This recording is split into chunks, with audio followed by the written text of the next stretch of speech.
Hey, what's up, guys? It's been a long time, but I figured this would be a nice video to get back into the swing of things. Got kind of a surprise for you here. We have the brand new Triple H DVD. Actually picked it up a couple weeks before it actually officially comes out at the Port Authority. Right by the Port Authority, there's a DVD store on 40th and 8th. And, you know, they get a lot of the WWE stuff about a whole, usually a whole month before it actually comes out. So it's really cool. But as far as Triple H goes, I've kind of had, I think a lot of people feel the same way. We have very, very mixed feelings on Triple H.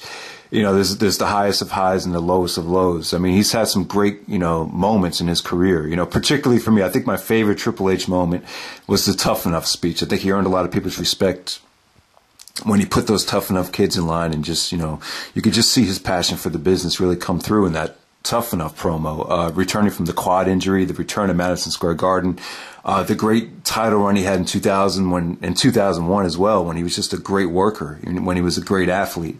And then there's some dark moments too. The Booker T fiasco. Not putting the right guys over when the time was right. Maybe a little bit too much politics playing. Marrying the boss's daughter, maybe too much power, just a lot of crappy matches against some of the WCW guys from 2003. The list goes on and on. There's so many people that have bad blood with Triple H, and you have so many people that have so many great things to say about him, like Taker, Batista, Randy Orton. The list goes on and on. But I don't know, this documentary here, I felt like it was a little bit too much one-sided. It would have been, this would have came off really, really good if it wasn't so biased, because they didn't cover a lot of the negative stuff. They didn't go into depth about the politics. You would have loved to see interviews from people that had legitimate beefs with him, a guy like RVD and Jericho, who've had kind of rocky relationships with Triple H. It would have been nice to see, both sides of the story. But it's a little bit too much one-sided. Once you see the trailer and once you start the DVD, you're like, wow, this is going to be great. You got, Undertaker breaks character. You have all these different sound bites from all these great wrestlers. But at the end of the day, it's just, a lot of this stuff is just recycled. We've heard these stories a million times. So, there's really not a lot of new covered ground here. I'll show you guys the DVD case. That's what it looks like. Here's the back of it.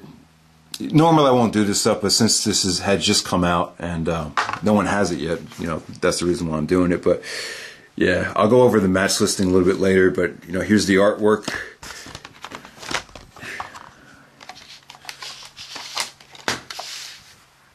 So don't worry, I'll get into a review in a couple seconds, but I know a lot of people want to see this stuff. Alright. Well, scratch it up. And there we go. Alright.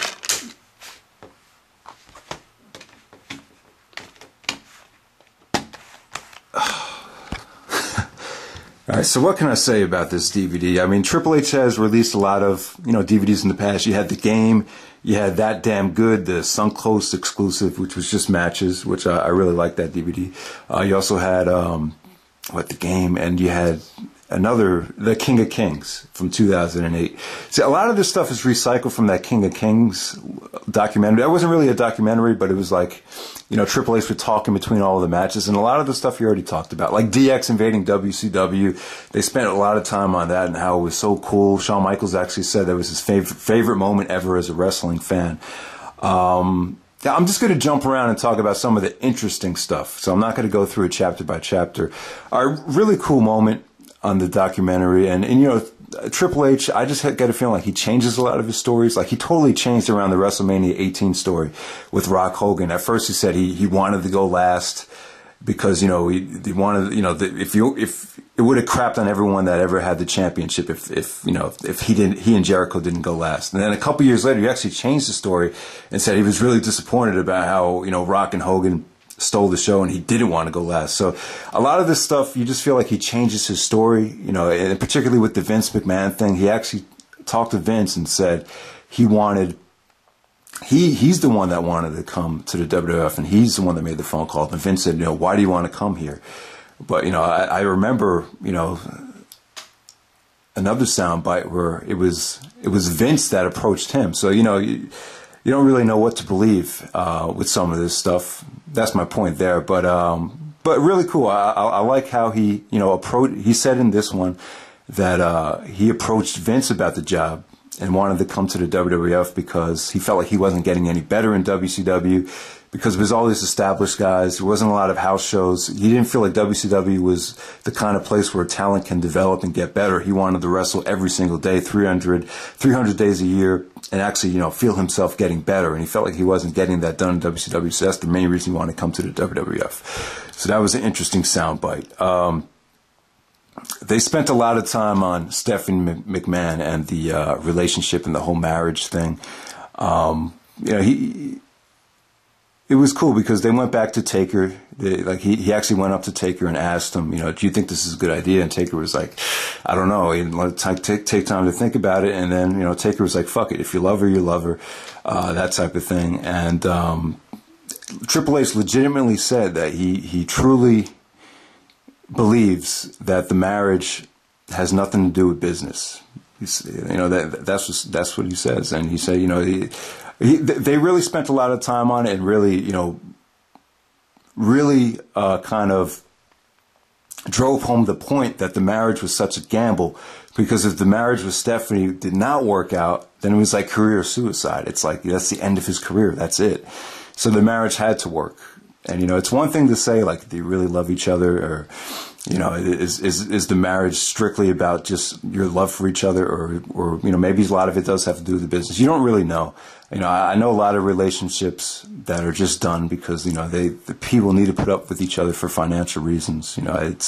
I think that's really the case. And, so we don't know at this point. I mean, don't get me wrong. I think Stephanie loves Triple H. You could just see it in her eyes, on a lot of those interviews. But, with a guy like Triple H, I would say you never really know.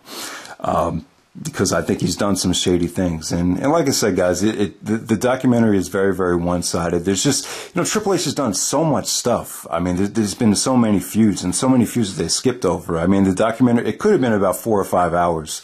There's just so much stuff that they could have covered, like the whole Hulk Hogan thing when Hogan took the title from Triple H and how, Hunter was pissed off about that because he thought he took away his momentum. I thought that would have been an interesting story. They didn't touch on Jericho. I know Jericho felt like, Triple H was totally against him at the start of Jericho's run. The whole RVD situation, just a lot of stuff you knew they weren't going to get into. So I think a Triple H documentary, should definitely be done down the road. Maybe not, it'll be tough to get Triple H involved in it, but, a documentary with everyone that's ever had a beef with him. And like the Booker T thing, when you should have put over Booker T when the time was right. And I know Triple H gets a lot of heat, for so many things, even now, with, not building new stars and, burying guys, at the expense of the business and all that stuff. But I would say this, I would say there's a lot of times where I feel like Triple H has been right, that he's made the right call. Particularly last year, they were trying to take the title off of CM Punk and put it on Ryback around Hell in a Cell. And Triple H was, he stuck up for CM Punk and thought Punk deserved a longer reign. So my point is there has been times where I feel like Triple H has made the right call. Sometimes when he hasn't, there's been times. But the injury thing was a big deal.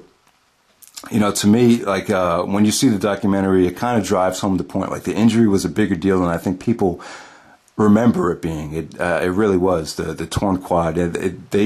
James Andrews actually said to Triple H, there's been no major professional athlete that has ever come back from that. So you think about that and it's like, wow, they've never really come back from an injury that bad. And for Triple H to, have a really, really successful career after the, 2 quad injuries, it's pretty remarkable. But at the same time, if you look at Triple H in 2001, when he was at the top of his game, he was just so much better back then. You could definitely tell the injury he did suffer. And the thing is, if you're really that hurt and you feel like your performance is hurting your career and the guys you're working with, and then maybe in 2003 it was time to step aside and give RVD or Jericho or let them be the man if you felt like you weren't getting it done in the ring. But the whole Evolution thing came up. Like I said in the past, he felt like the Evolution thing needed to work only if he was the champion, was only going to work if he was the champion. So I totally understand that. But, but the business wasn't good at the time. In 2003, they were losing money. I think that was their worst year financially, definitely since '97. So it definitely did hurt the business, Triple H's long title reign, in my opinion. The only great thing about it was he made the belt seem very important.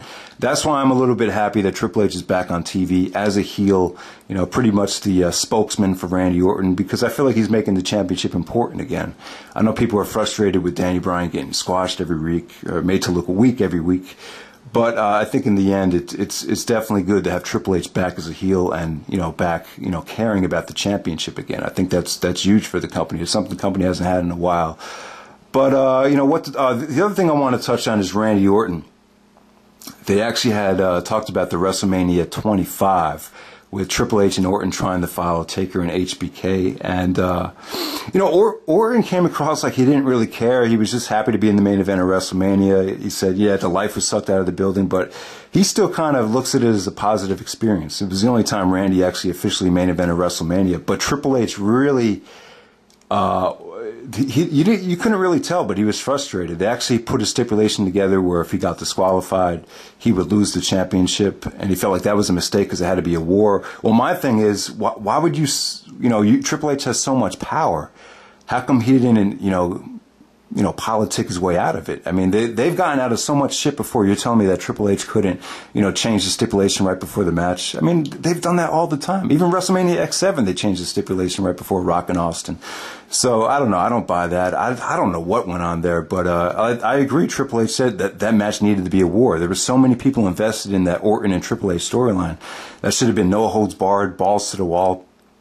That could have been an amazing main event, but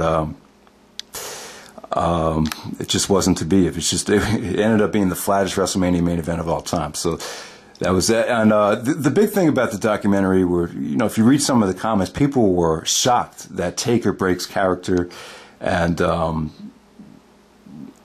gives some great sound bites about Triple H. He was like the American badass in this documentary. Does he really say anything that you didn't already know? Probably not, but it was cool to see. I think the reason Taker did it was to pay respect to Triple H for putting him over 2 WrestleManias in a row. So that makes a lot of sense. But Taker, if you've seen some of the other stuff, Taker was always positive about Triple H, especially his WrestleMania X7 match. He felt like that was the match Taker needed to really get him back to that main event spot. So they've always had a great relationship. Even Royal Rumble '99, the Beyond the Mat documentary, if you guys remember, Taker and Triple H were, always backstage watching matches and, working together backstage, just helping out other guys. So, it's no surprise there that Taker would, take time out to do that. The Rock even gives some great sound bites. This actually features The Rock and Triple H, the Iron Man match from 2000, the first time it's ever on DVD. So, yeah. I mean, that's pretty much it, guys. I don't know if there's anything else I wanted to really cover. DX, he said that, at the time when DX was the hottest, he wanted to break away and split and, get that main event singles push. And at the time, everyone in DX was pissed at him because they felt like they should have kept riding the momentum and see how far you could take it. And Billy Gunn even said to him, and some of the other guys said, you have plenty of time to, turn away from the group and go on your singles run, but let's keep the band together while it's hot. And Triple H disagreed with them. He said the one that took it the hardest was Billy Gunn. He said Billy Gunn really just didn't take it very well. And for good reason. I think he was always worried about being a singles star. And, Billy Gunn actually won the King of the Ring in '99. And if you guys remember, when Edge did win the King of the Ring, him and Billy Gunn had that awesome promo. Go look it up on YouTube. It's awesome. Just type in Billy Gunn Edge promo 2001. But Edge actually said, trust me, I won't Billy Gunn this King of the Ring because I plan on being entertaining. So, yeah. So that's, and Billy Gunn was worried about his singles push after Triple H would leave. And, yeah, so that's what it was there. God. Is there really anything else to talk about here? Yeah, just, the 2 quad injuries really, I think that was the biggest reason for a lot of Triple H hate because, he was, put himself in this position as being the king or the man. And he just wasn't able to live up to the hype that, you know, he wasn't able to live up to his legacy from 2000, 2001 when he was the best wrestler and the best worker in the WWE, probably the best wrestler, one of the best wrestlers in North America at the time. So there we go. All right, so guys, I'll go over the match listings just really quickly. So WCW, you have Jean-Paul Levesque versus Ricky Steamboat. From WCW, really wasn't that great, but you know, if you're gonna put a match from WCW on there, you might as well put a Steamboat match. Triple H versus Dude Love from the very stacked one night only pay-per-view. You know, it was solid. You know, not much to talk about there. The Iron Man match, Rock versus Triple H from Judgment Day 2000. That's the first time the Iron Man match is actually making it onto a DVD. So yeah, it's a classic match in my opinion. Probably the second or third best match of 2000. And as far as ranking the Iron Man match, my brother actually called me up and said maybe when I come home or next time we get together, we could do a Iron Man match countdown of the, you know, best Iron Man matches. But there's only been 5 Iron Man matches. In my opinion, they've all gotten worse. You know, it's not really, I'm not trying to crap on them, but, you know, I put Bret Hart and Shawn Michaels as the best, and then, you know, Triple H Rock is second best, and Angle Lesnar is third best, Benoit and Triple H is fourth best, and Randy Orton and John Cena as the 5th best Iron Man match. That's just how I would rank him if anyone cares. Next up, we have Triple H versus Kurt Angle, the no DQ match from Unforgiven 2000. That's when, you know, Triple H, Kurt Angle, and Stephanie were in the love triangle storyline. The match didn't live up to its hype because of injury. I think Triple H was selling a rib injury, and Angle just wasn't Kurt Angle at the time. He was still learning, but it was still solid. That's the first time it's been released on DVD. Okay, so at Backlash 2001, you know, the two-man power trip, Triple H and Stone Cold Steve Austin versus Undertaker and Kane for the tag team championships. All the championships were on the line. Triple H was the Intercontinental Champion. Austin was the World Champion. And if whoever got pinned would lose the belt. Kane actually took the pinfall, so the two-man power trip, Triple H and Austin became the tag team champions. It would have been really interesting to see how the invasion would have played out, how Triple H not gotten hurt. You know, I really think they would have turned Triple H face. But, you know, who knows? All right, the most underrated Triple H and Rob Van Dam match. This might have been their best work together. This was just done for the Kane storyline, to be honest with you. But this was in 2003. And this was a war, man. This is supposed to be Eric Bischoff's career-defining moment. So he came out, kept on changing the stipulation. And, you know, Van Dam took some stiff shots at Triple H with some Van Daminators, some really sick bumps on the steel guardrail, or the steel steps, the steel ramp, to be exact.